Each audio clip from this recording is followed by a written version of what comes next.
Hello everyone, who out there is doing digital diagnostic wax-ups with the InLab software? If that is you watching this video, then continue to watch. Today I'm going to show you guys a couple of tips and tricks that I've caught on to recently that'll really increase the efficiency of designing digital diagnostic wax-ups with the InLab software. So let's just dive in. First of all, I'm virtually prepping a different way than I have in the past, and I'll just show you that real quick. In the past, I would take the replace tool and I would trace the gingival margin as so, like that. Now, to improve efficiency, and by doing that, it's not even relevant with the technique that I'm going to show you by replacing the teeth at the gingival emergence line. It's not relevant to do it that way. It's not needed. So to, once again, improve the efficiency, I'm just marking anywhere. But I like to take that line a little bit further away from the teeth. That way we're reducing more than necessary. And I'll show you why that's important. But just take it anywhere along the gingival. That might be too low to make it difficult for the software to, but we'll see. Okay, so as you can see, virtually prepping in that fashion is a lot quicker. Let's move on. We do need to get these cuspids though. We're doing a wax up 6 through 11. I have not done this case before. You're watching this in real time. This is a live case that I'm doing for a real life client. So let's just continue. But we're marking that line anywhere. And that's the worst. And whenever you get that error message, just move the line a little bit. Oh, you could see right here is where things are kind of off. Maybe even right there. But there we go. Then the next tooth. And we're just marking this line anywhere. It's been a long time since I've made a video, so, sorry about that. Life's been crazy. COVID. COVID hasn't actually really made life crazier, but it is just a stress nonetheless. Just lots of things going on personally. Haven't really had as much time, and quite frankly, I've made a good amount of videos, and you kind of run out of things to talk about. But I did want to make this one because there are some improvements in my designing techniques for digital diagnostic wax-ups that I wanted to share with you. So we've virtually prepped, and also we put the pre-op scan, the same exact scan, in the biocopy folder. We did that by importing the case, exporting the upper and lower jaws as TL files, then re-importing them into a new case. For this one, we're doing 6 through 11, so I put two of the upper jaw scans, one scan in the upper jaw folder, and then another scan in the biocopy folder for the upper jaw. So we've got two of each scan that we're going to be doing the wax up for. Hope that makes sense. But you'll see why we need two. First of all, we're going to use it as a reference, but second of all, we're going to use that pre-op scan to mesh with our design of the wax up. This will all make sense. Let me just walk you through this real quick. So we've virtually prepped the upper jaw. Now what we're going to do is we're going to go into administration, and every tooth that we're going to be doing that's included in the wax up, so 6 through 11, we're going to call those pontics. 6 through 11 pontics, and then 5 and 12, we're going to call those inlays. We're going to then, this is where the new technique kicks in. So previously I would just call them pontics, then move forward, and then do the design. What we're going to do initially is call these a biocopy. We're going to say that we're biocopying the bridge. Why are we going to do this? You'll see. So we could call this any material we like. Connector, we're going to make that intersecting. Does not matter what we put here in our material selection. And if you haven't watched my first video on digital diagnostic wax-ups, I'll link that in the video. Watch that, and then all this will make more sense. But at this point, we're going to set our model axis, and we're setting this in relation to the portrait photo of the patient smiling. So we're imagining that this horizontal line right here is maybe eye level. We're imagining maybe it's lip level, nostrils, whatever you want to envision this horizontal line as. You can do that. So say that that's our lip line. We want to bring this model axis. We want to bring these teeth into relation with that lip line, you know, in relation to what it actually is. And we're going to only know that by looking at a portrait photo of the patient smiling. Hope that makes sense. But I would show you the photo of the patient, but we're trying to remain HIPAA compliant here, okay? Although I don't always do the best job at that, let's be honest. So here's about where it was for this patient.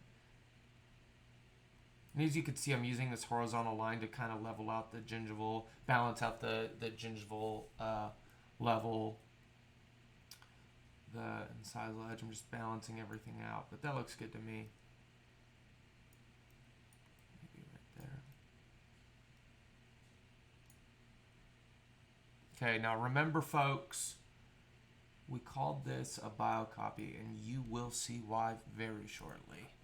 This is great stuff. This is good stuff. We're going to put 5 and 12 in their designated areas. And when it comes to drawing these margins, you can draw this margin however you want.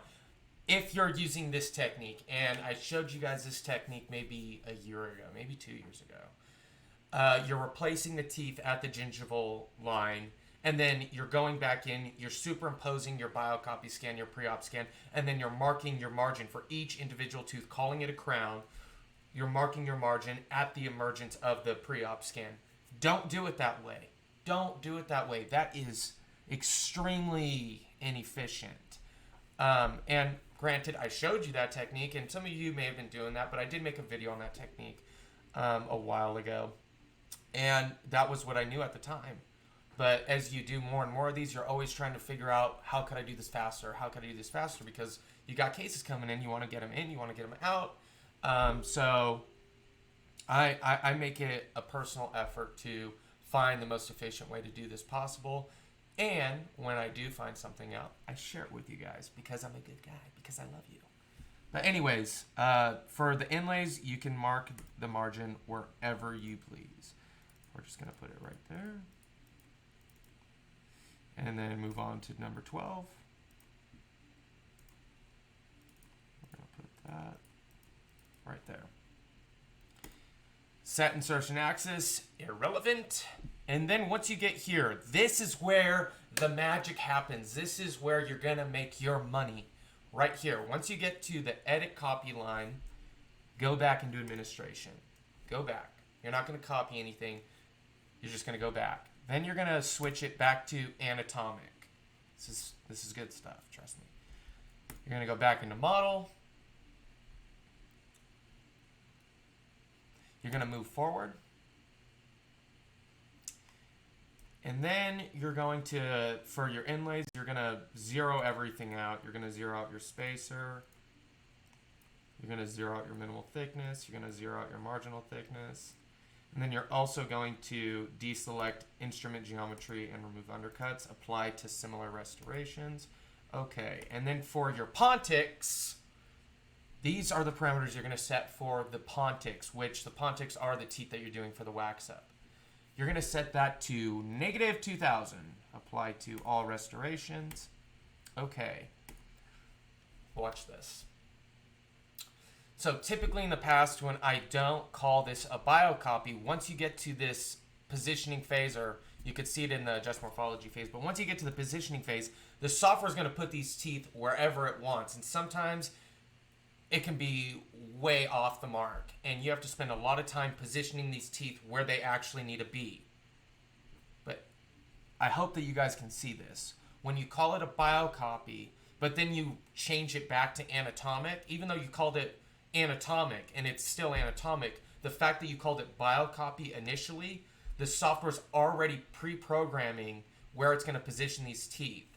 So even though we're designing these as anatomic, by calling it biocopy, the software has pretty much put the teeth where they were in the pre-op scan, which is where we want them, because it's our job when we're making these wax ups to line up the teeth in the positioning phase with that gingival emergence. We don't want to, just throw our teeth wherever we want, even though it may be ideal in a different scenario.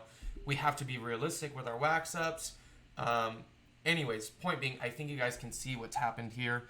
The software automatically put these teeth, position these teeth in relation to where they were preoperatively. So that is a huge time saver, because once you get into that positioning phase, you got to make a very small amount of tweaks to get these where you want them positioned. So I'm calling them biocopy, then I'm changing it to anatomic right before you get to that mark the biocopy line portion. But then you'll notice, because we had that biocopy selected and then we changed it, it makes the shape kind of funky, but we're not going to keep the shape biogeneric anyways. But what you can do, if you wanted to leave it biogeneric, is just change it to something real quick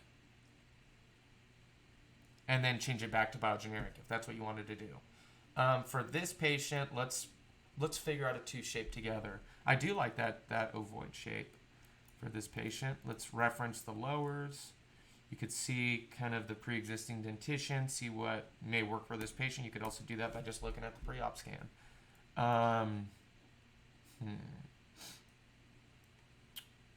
What do we want to do here? You know what else might be a good two shape? Come over here to Candelor. I love this one. It's a good go-to. This one might be good.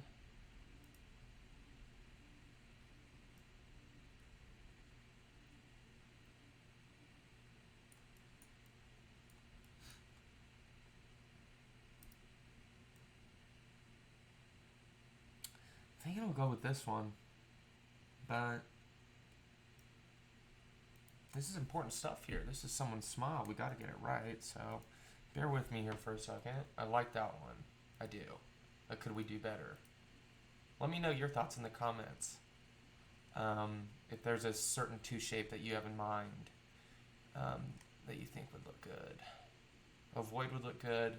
That one would look good. Rectangular, the Vita rectangular shape, that's another good go-to.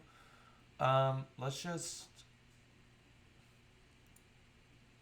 See, I like the centrals and the laterals for this two shape, but the cuspids are a little bit pointy. Canines, whatever you want to call them. We could adjust that though in the edit restoration phase.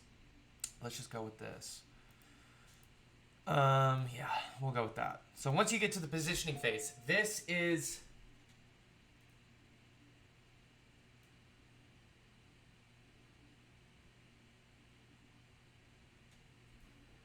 This is another area where I have found techniques that just really were a game changer, and I'll show you guys. And you could use these techniques for your regular crown and bridge designs as well. It doesn't have to just be for wax ups. But nonetheless, let's just get into it. So we're going to position these teeth, and you could see how much of the work is already done for us. When we change the shape of the teeth in the adjust morphology phase, it kind of reposition things slightly, but very slightly. You could see so much of the work is already done for us, and this patient's teeth weren't all that bad to begin with. There's some diastemas, but overall the shape looks pretty good.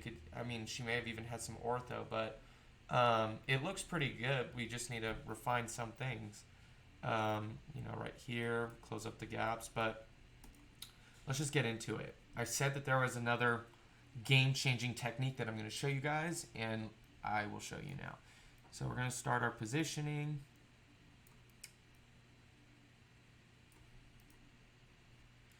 Do we need to lengthen these teeth? I believe we don't need to. I took a look at the photos before. So I think we're good on that front.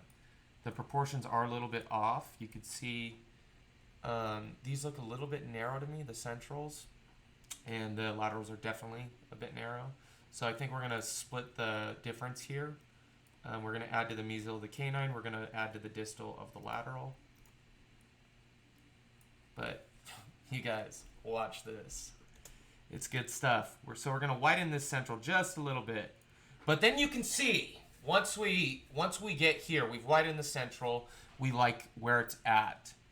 It's not lining up at the gingival. So previously what I'd do is I'd wait to get to the edit, element phase to probably use the circular shape tool and add that there, which isn't all that much to do. But another thing we could do, watch carefully. Gonna click space, and by space you're able to switch back and forth between the position tool and the scale tool. You can move the scale tool.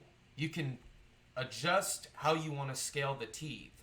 So when you go into here to the position tool, you can position the position tool. So say you want to move it in a certain direction that the way that it's set right now, it's not going to allow you to do that. By holding down the right clicker, you can position the positioning tool. So you have total freedom here. But what I didn't understand before is that by positioning this position tool, say like that, and then moving back to scale, you can move the scale tool as well. Scale as well. So you can move the scale tool, and now you can add to the gingival in the scale phase or in the positioning phase. I hope that this is just as mind-blowing for you as it was for me. By having that freedom as well, oh my gosh, it was just a game changer, total game changer. And you could scale. I'll be right back. I got a phone call to answer.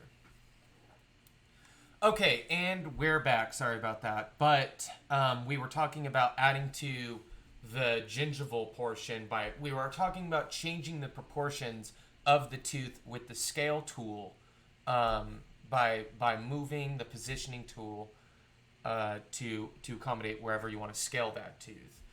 So previously I did not think of that as an option, but that has recently dawned on me. You could do some really crazy stuff too. Hold down the control button and you can kind of make the teeth transparent, see where things are lining up, see where they're not lining up. So by doing that, you could see that the gingival of this tooth isn't lining up with the gingival of, the emergence of the actual tooth. So you could even scale things in a way to accommodate that. Go right here, switch over there, and you could see, say we want to just add right there, but not right there. You can do that too. Kind of messes up the length, the incisal edge right there, but that could be adjusted just as easily as that could be adjusted with the shape tool. But now when we hold down control, you can see we've got things more lined up. Cool stuff. So I think I'll just stop the video right there. That's kind of I guess we could keep it going, but that's really what I wanted to show you guys more than anything. First of all, the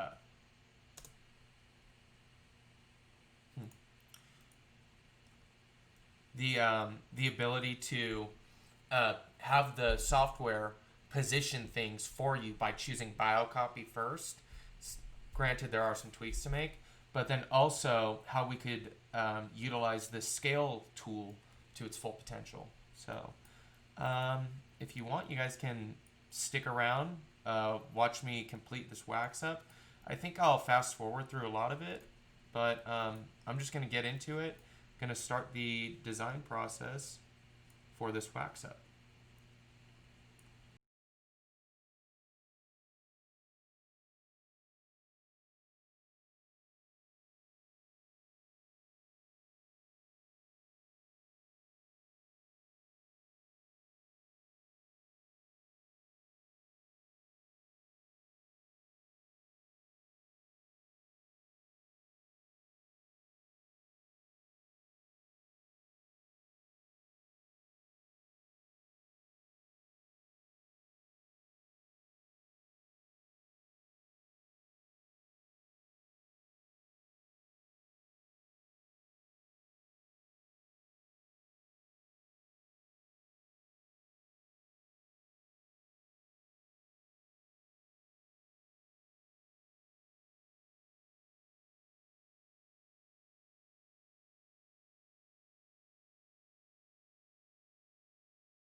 So here's our proposal after the positioning phase. Ideally, everything would remain where it is at the gingival, where it is in the positioning phase. That would translate over. But unfortunately, that didn't happen. Not every time is going to work out perfectly. But you could see why when we use the replace tool, we want to eliminate as much as we can. So rather than marking that replace line at the emergence of the teeth, you want to mark it as far up as you can so that the pontic can remain, can keep as much shape as it possibly can, because the pontic is going to start to change shape when it approaches the tissue. That's what a pontic does. But in the calculation of the proposal is going to take into consideration where the tissue is, and the tissue is, quite frankly, where we virtually prep the tissue. So if you remove as much of that as possible, that pontic is going to retain as much shape as it can until it finally reaches the tissue. So if we make the biocopy transparent, you could see the tissue is like right there, where if maybe we eliminated more of it, it would have kept more of it, more of the shape that we saw in the positioning phase. But that's not a problem. What we'll do to accommodate that, we'll just go to the shape tool, individual, make the biocopy transparent. That way we could kind of see where we're working. Make the restoration a little bit transparent so we can kind of see where everything is. And just start adding to fill in those areas. And you can see what we're doing here. Y'all are smart people. I don't need to explain everything.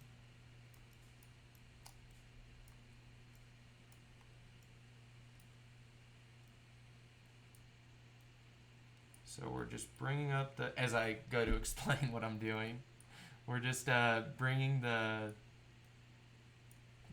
we're just aligning the teeth with the emergence and taking into consideration the pre-existing teeth. You could see that this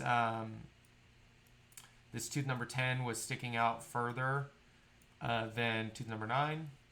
So we brought out the distal of number 9 slightly, and we're bringing back 10 slightly. If we were to leave 9 where it is and not bring it out at the distal, doctor would end up having to prep too much on the lateral, and we don't want that to be the case. But obviously, doctor is going to have to prep more on this lateral to bring things into proper alignment.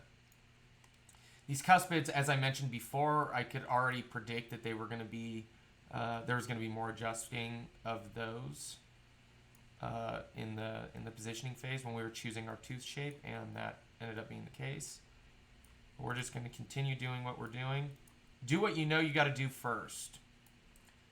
That kind of clears your head. When you try and tackle everything at once,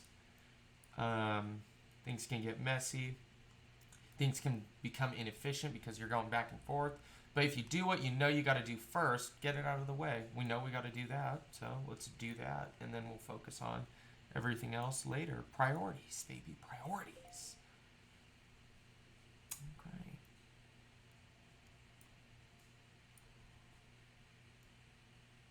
We could even bring this out a little bit when doctor goes to maybe try this in as a mock-up. There won't be as much of the previous tooth structure interfering with that. And we'll have to prep as much. Let's do this. Let's take away the copy for a second. And what we're going to end up doing, let me make this clear right off the bat. I should have explained it a little sooner. If you've watched my previous video, the one that I'm going to link below, you will know what's going on. But we virtually prepped for the pontics. Then what we're going to do to merge the pontics with the pre-op scan, and that's what we're going to do. We're going to merge the pontics with the pre-op scan. We're going to use a separate third-party software called Mesh Mixer to do that. So when we're designing this, we're taking into consideration the pre-op scan as a part of our final design of the wax up. So hope that makes sense. And this will all make sense once we get through the video, but that's what we're doing.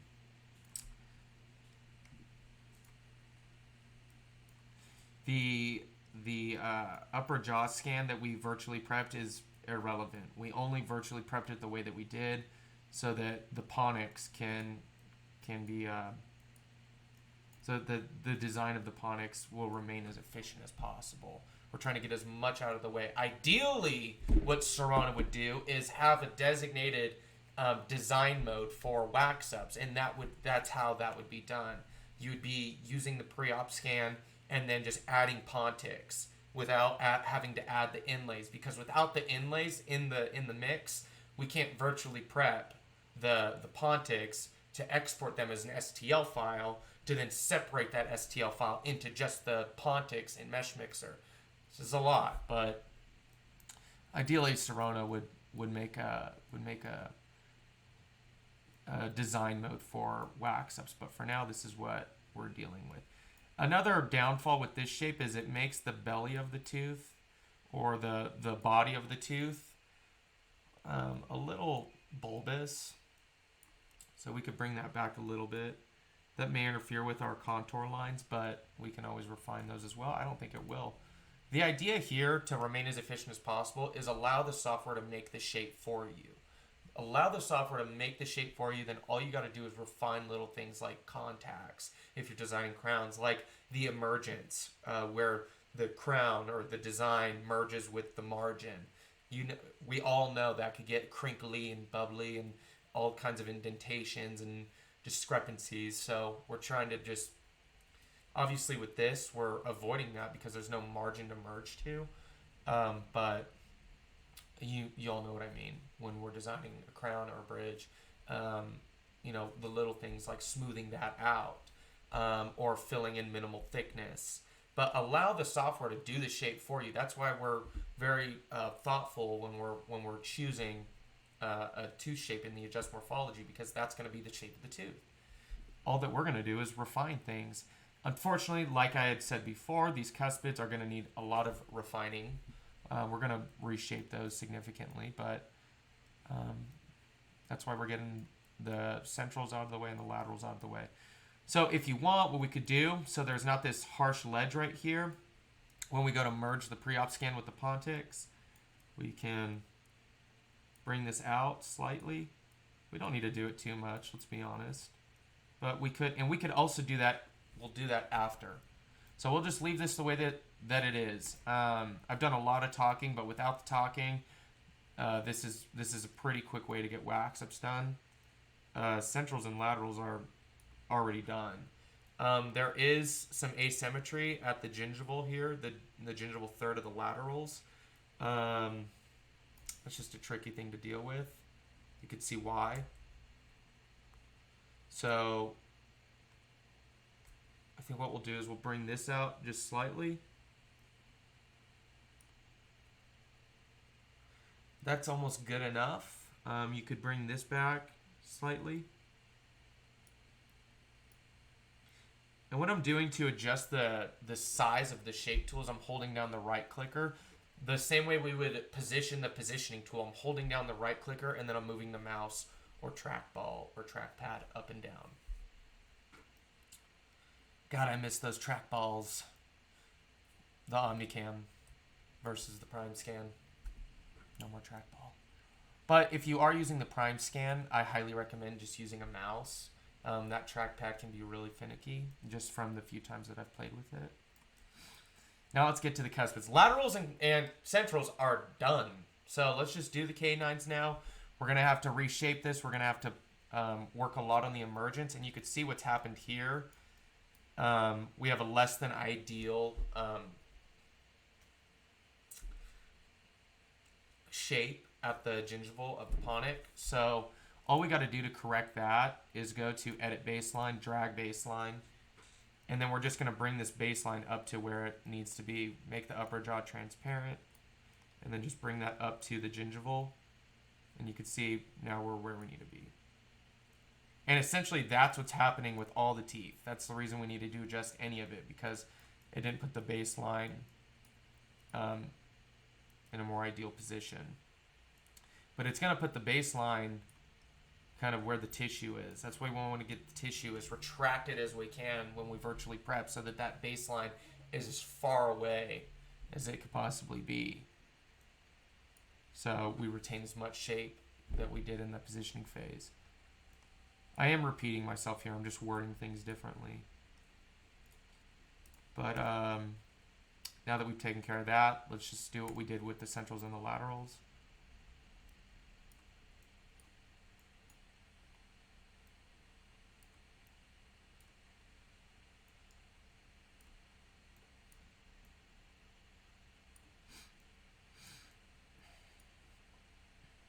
We are going to have to leave this off of the mark just slightly. I think we might have done that with the laterals as well. Hold control down. Yeah, we did.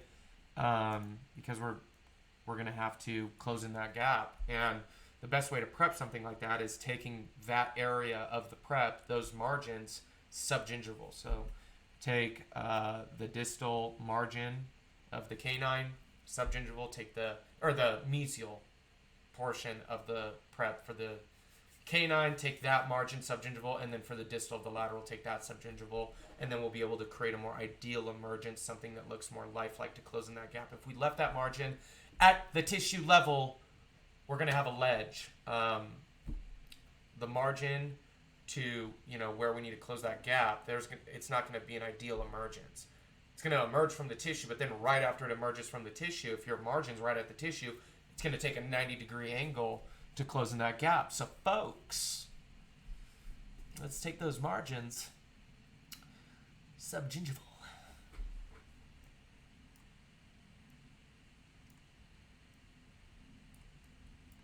And again, for the lingual, quite frankly, on these wax ups, if the lingual, say there's a little area of wear, we can then bring that out, fill that in, so that we have an accurate prep guide when if you're using the wax up as a prep guide. But without any significant wear on the lingual, I'm just kind of leaving the lingual the way that it is. That's going to help with your occlusal stop when you go to transfer for a mock-up. It just makes things more efficient too when you're making these wax ups. If we don't need if the lingual isn't far off from ideal or far off from where the crowns are going to be, and we also have to take into account contacts. If the lingual is already in contact with the lower, then we're not going to bring that out unless the doctor says bring that out and I want to adjust the opposing. But why would that be the case? I mean, maybe it is the case for some cases, but not for this. So we're just going to leave the lingual the way that it is. And see, I'm not crazy about the shape of this cuspid, but we're going to shape it the way that we want to shape it. I did take a look at the photos again. The length, everything is good on the length for these teeth. So, see, if we made the cuspid that long, it would end up too long. So we'll bring that up. Probably going to have to bring that out, obviously. And as far as the pre-op scan protruding through the design of the pontics, that's also going to be taken care of in Mesh Mixer. Just trust me, you guys. Go along this journey with me. And also, you do have to make the pre-op scan slightly transparent in the display objects for you to be able to access the pontic with your tools. If you leave that fully at 100%, the tool won't reach the pontic. See what I mean? So, keep that in mind as well.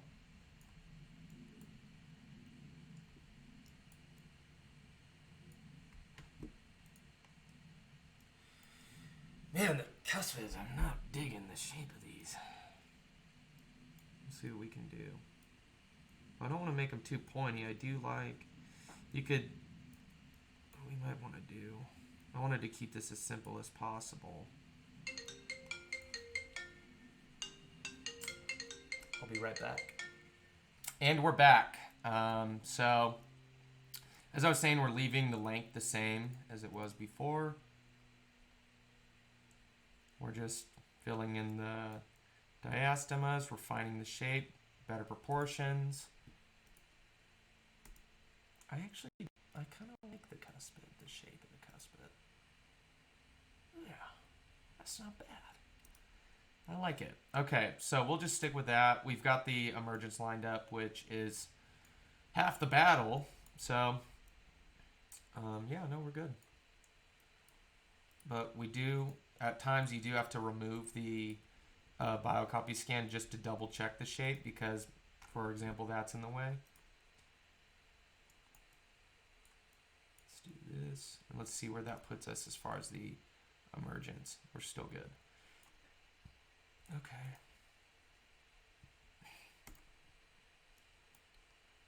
Now onto the other cuspid. You can see that the distal lobe of this cuspid is sticking out too far, so we'll take the shape tool, bring that back, bring things into better alignment, get a better flow in the buccal corridor. Look at me using big words.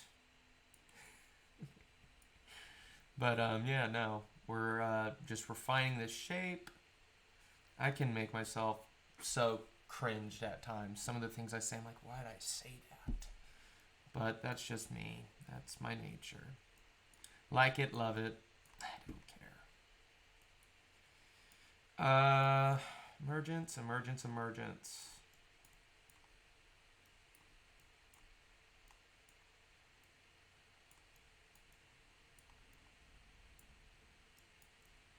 Fill that in.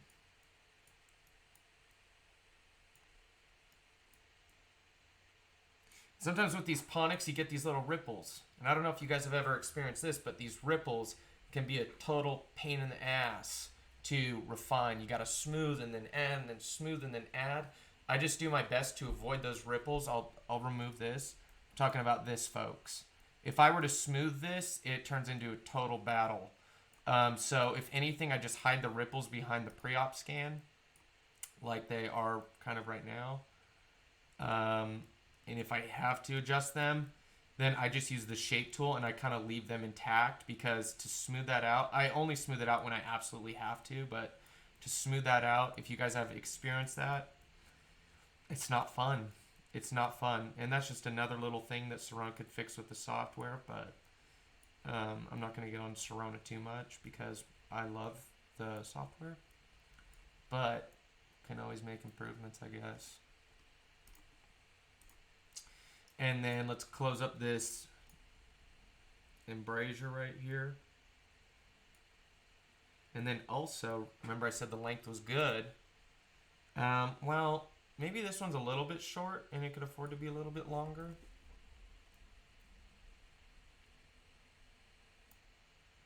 It could afford to be longer, but looking at the pre-op photos, it did look good. So we're not going to make it totally level with number 11.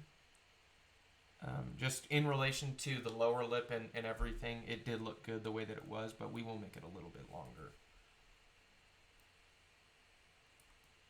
And then as for all of this junk, we can virtually prep that away in Mesh Mixer. So we're just about done here, you guys. Cuspids are done. Laterals are done. Let's just take one last look at this. That could be corrected. This can be corrected. And then lastly, we could close up this embrasure just a little bit.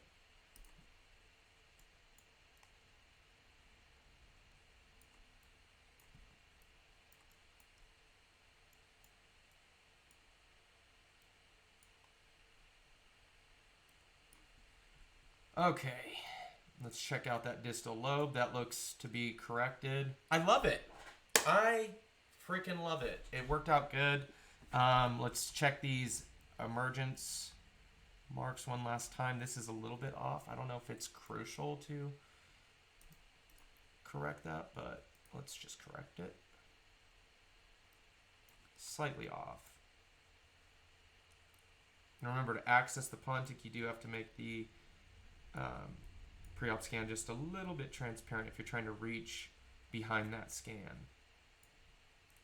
That's has to be off the mark because we're closing up that gap. That's where we're going to want to prep subgingivally. F. It's looking good. It's looking real good. I like it. And then there's one last thing with this tooth shape that I'm not crazy about, so maybe we'll fix it. This tooth shape that we selected. Naturally, this tooth shape, they the mesial contour lines are a little bit wide, and you could see these aren't completely symmetric anyways. So let's remove that. Let's fix our embrasure here.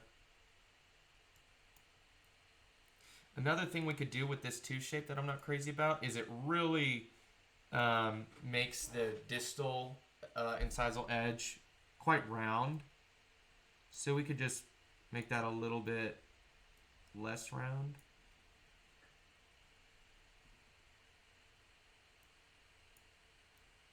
And then we'll check the symmetry with the grid once we get there.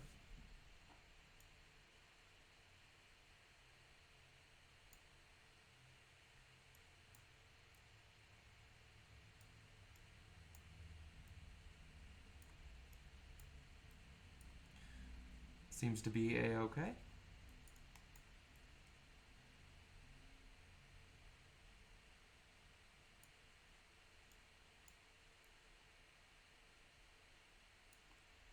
That seems to be a-okay. Check the length. That's a little bit longer, but they're uniformly longer. And it's very slightly. If anything, they could have been a little bit longer, so I'm okay with that. We could remove this indentation on the incisal edge. Not everyone's going to be raving about that, so. And then also these embrasures seem to be slightly asymmetric, so we can address that. We just got to find how and where they're asymmetric. They seem to be lined up in the same. The relation seems to be the same. It's just that this one isn't as tight as this one. So what we could do to correct that would be many things. We could take four directional circular, bring that out just a little bit. I don't want to do too much here. But I guess I am.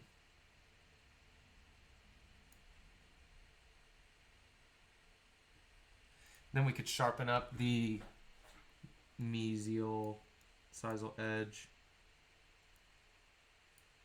just a tad.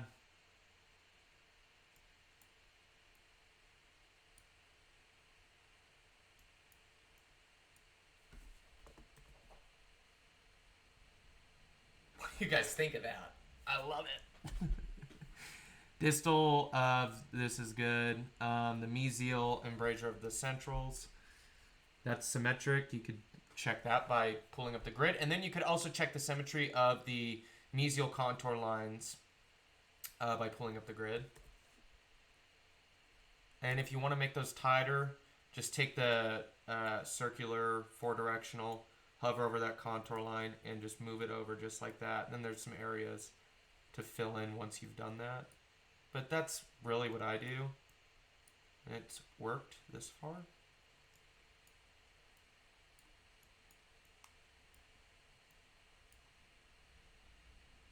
And then if you wanted to, take the two directional, get a good angle on this to where you can really analyze those indentations that we created by using that four directional tool and just fill those in.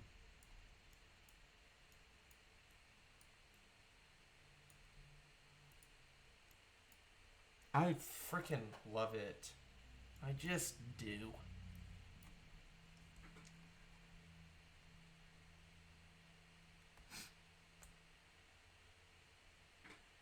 Okay, and then if you wanted to, you can put some more emphasis on the distal contour lines of the centrals.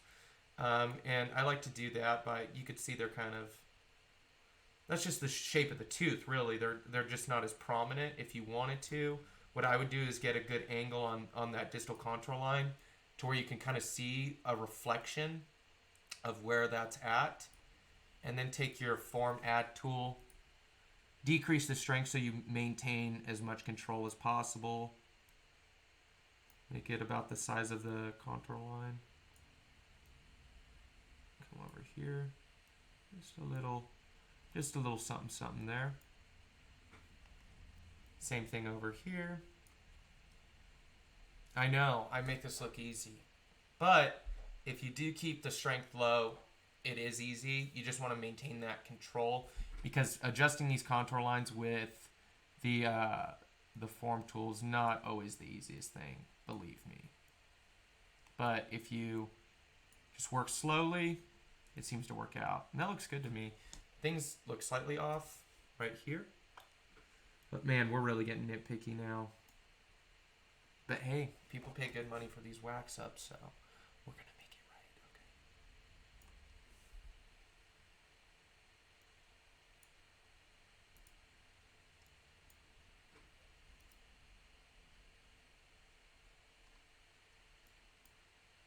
okay? No, I love it. I freaking love it. And then with the laterals, I like to maintain a certain shape with those. I hardly see laterals with very prominent distal contour lines. Because typically laterals, ideally at least, they're a little more mesial inclined, rotated a little bit lingually. My good friend and partner and mentor, in a way, Dr. Patel, he kind of really emphasizes that in the hands-on workshop that we do. So I'm going to stay consistent with that. And it's obviously true. But big shout out to him. Love him. We all do. And I love this design, you guys. I'm very happy with it. So once we get to this point, we're going to now, at this point, we've closed up we're looking good.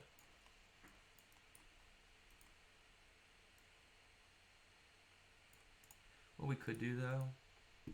Sorry, I was wanting to move forward, but then just double-checking everything. We can make some minor improvements.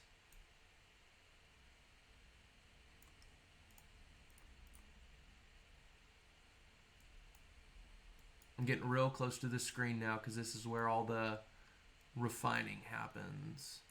These are really close together, but you'll see once we finalize this, it kind of works. So now we'll go to finalize. We're done. We're going to go to finalize. You're going to get this error message. What it's saying is that the anchors or the inlays of the bridge aren't merging, intersecting with the pontics. That's good. If they did intersect, then it would make the bridge one piece. And if it makes it one piece, you're not going to be able to separate the shells in Mesh Mixer. So that's a good thing to get that error message. And yeah, we're looking good. So now what we're going to do, let's save our work so we don't lose it in the off chance that the software freezes or whatever. We're going to go over to administration. This is where the magic happens, you guys. We're going to click virtually see all restorations. Should instrument geometry be considered? No. If it was considered, then it would virtually seat the teeth with milling patterns, with the milling pattern that you would get if you were to mill it. So without considering that milling pattern, we're going to end up with a very smooth and flush design, which is what we want. So those are virtually seated, but as you can see, our tissue's totally off. It's been virtually prepped. So at this point, we're going to merge the design of the pontics. We're going to separate the pontics from the rest of what's going on. We're going to separate it into one thing in Mesh Mixer. Then we're going to merge it with the pre-op scan. I think things are starting to make sense now, because they are for me. It's like you can see it now. May make more sense now. So we're going to export the virtually prepped scans, all of them, as a highest resolution STL. We'll call this whatever. Save. Now follow me over to Mesh Mixer. I wish I could do a cool video transition at this point, like boom, and now we're in Mesh Mixer, but that's not going to happen. I'll see you there. Okay, we've got Mesh Mixer opened. We're going to import the upper jaw and the upper pre-op scan. Import.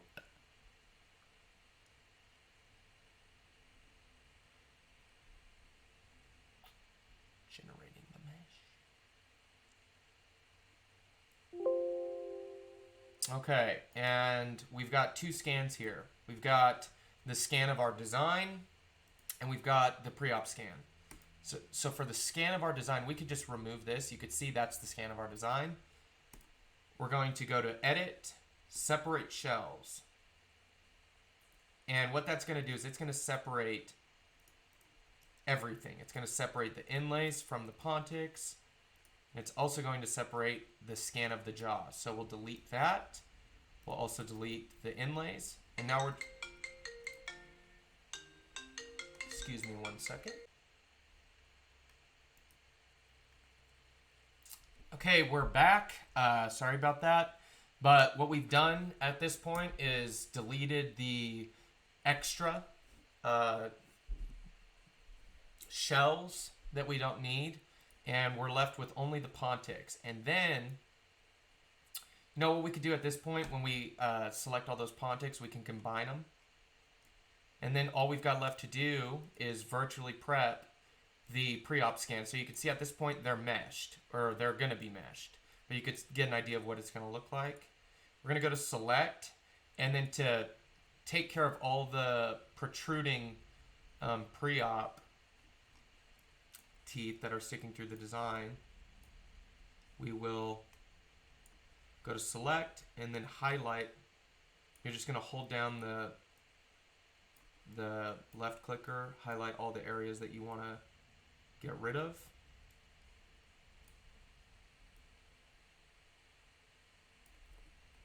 Then if you accidentally highlighted an area that you don't want to get rid of, hold Control down, and that'll take care of that.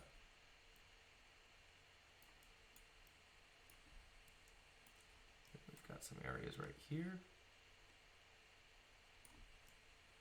And then right there.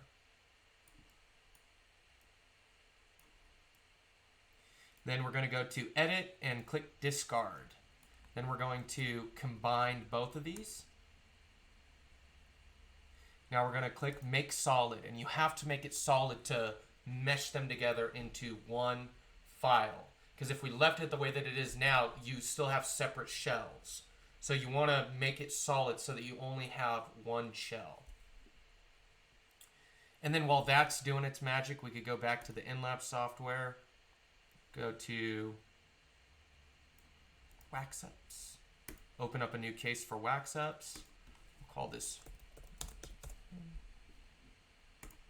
Save and Add a Case. And then when we go to our scans, we're going to go to Lower Jaw,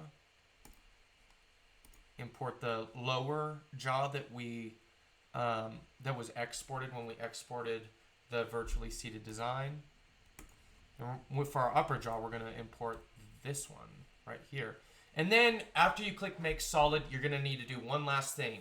When it makes it solid, it's giving you a rough, solid, not detailed, obviously, mesh. So we'll go to Solid Type, we'll click Accurate. And then for solid accuracy, we're going to take that to 920 or 900 or over 900. But I take it to about 920. And then for mesh density, I take that to about 620. And we're going to click Update. You can also see why maybe I haven't made as many videos as I have in the past. And appreciative for the business that comes in. And I love doing it. I really, really, truly love my job. I love creating solutions for the client, offering the patient a good end result. When I see those, when I see the feedback that I get and the after photos that I get of the cases that I've done with my clients, I literally, quite frankly, beat my chest like a gorilla. And I scream and I go in the living room and I'm just so ecstatic to tell my wife that, hey, your husband is good at something. But no, it just really brings me a lot of joy. But the downfall to, I guess, being busy is I can't make these videos as often as I would like to. But, you know, I saw an opportunity to make one today, so here we are. And if you've watched this far, thank you. I appreciate that. I just appreciate the fact that you're interested, that you want to improve. In the least, at least, just improve the efficiency. of doing these kind of cases. And I think that you will, because this is groundbreaking stuff. At least it was for me. And I do a shit ton of these wax ups and designs and whatnot. And when I can find something that's really going to improve the efficiency, I'm over the moon. Because then that gives me more time to make a burrito, gives me more time to hang out with family, be a dad, all of the above. So when I know it's good, I want to share it. I want to get it out there. So we're waiting for this. Usually while this is going on, I'm mixing up the resin in the resin vat because this will be 3D printed and shipped. So just multitask here. Manage your time wisely. This does take a little bit of time. So that resin does need to be mixed. Sometimes it settles and you gotta mix it up. But it's almost done. I use the Asiga 3D printer, if you guys were curious. And the Asiga Max UV, not the Big Daddy, but the small desktop one. And it's amazing.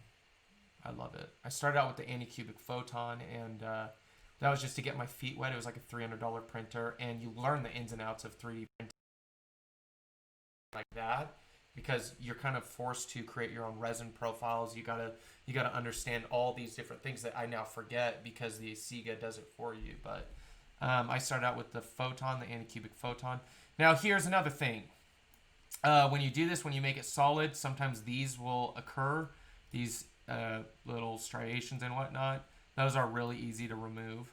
But also at the same time, when you 3D print, those aren't captured. And if they are, it just looks like a little bit of texture, if I'm going to be honest. But I have had one client who was pissed off about the fact that those were there. And I was like, hey, you know what? When you 3D print it, you're not going to see them, yada, yada, yada. But just the fact that one was pissed off about it, I just now smooth them out just to stay on the safe side. But we'll click update. Oh, shoot. No, we're going to click accept. Don't click update. Click accept. Update would be to do the whole mesh again, but good thing that didn't happen. We'll export this. We'll call it RV, whatever, upper. We'll go back into InLab. We will import that.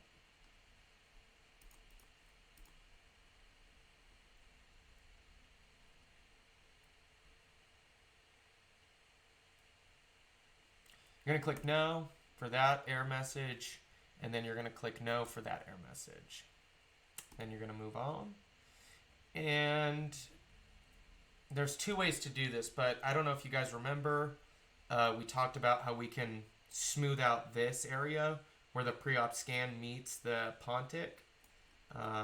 You could do that by clicking select. You could do it in Mesh Mixer or you could do it in InLab, but if you do it in Mesh Mixer, you'd click select. You would then highlight that area, and I'm being really rough with it here because I think I'm going to do it in InLab. But then you would click erase and fill. And now that's smoothed out. Pretty cool. But if you want to do it in InLab, you'd go right here. You're going to need to do some stuff in InLab anyways after you import these scans, but really small stuff. You could use the replace tool to do that as well.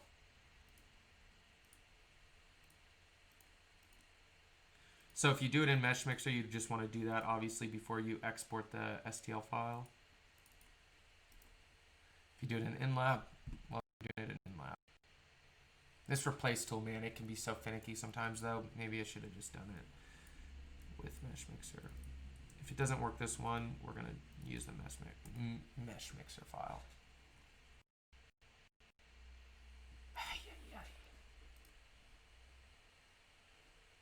Okay, accept, export RVU. You want to overwrite the file? I do. We'll go back into the scan. Load RVU.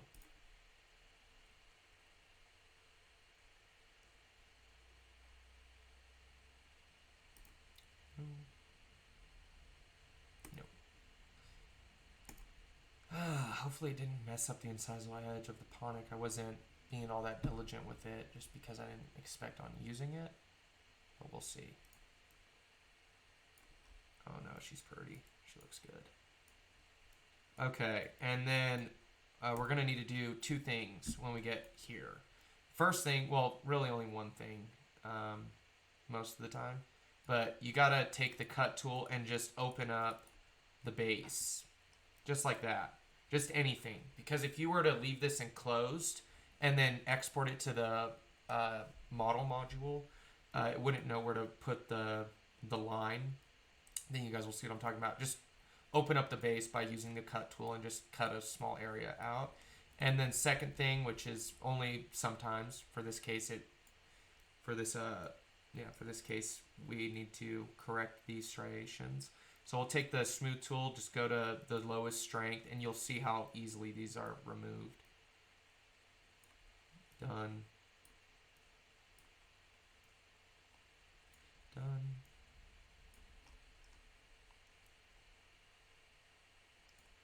Done. Done.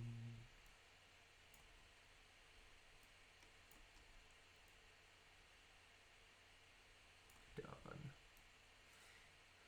Oh, I have gained so much weight from this quarantine stuff. I even bought a treadmill, put it in my garage, but it's not the same as lifting.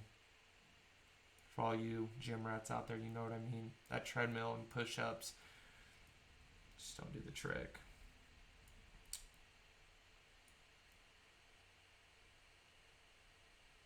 Smooth that out. Smooth that out. Sometimes they show up on the lingual as well.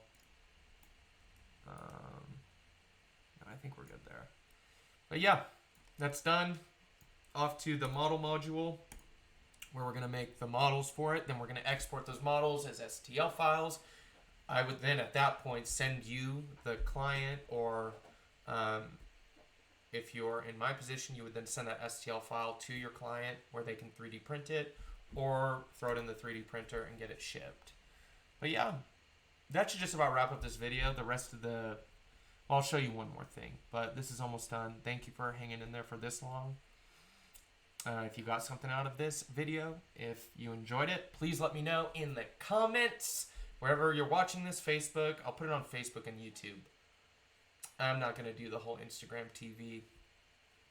It just doesn't, the algorithms don't help me out there. I don't have as much of a reach on Instagram, you could say. But if you're on YouTube, if you're on Facebook, comment, like it, do all of the above. Dislike it if you don't like it. But give me some feedback, please. But this is why we wanted to open up that STL file. Even though the line is right there, you still have the line and you could edit it. If you didn't open it up, no line would show up. And you wouldn't be able to add your base and do what you need to do to make this a model. But yeah, that's it. I'm going to finish this up, get it in the printer, ship it out. It's going to be a screaming success. Hope you enjoyed the video. Once again, do all the commenting and liking that you please. And I will see you in the next video. If it's not soon, I haven't forgot about you. I'm still making these videos. I just can't make them as often as I would like to. But till then, bye.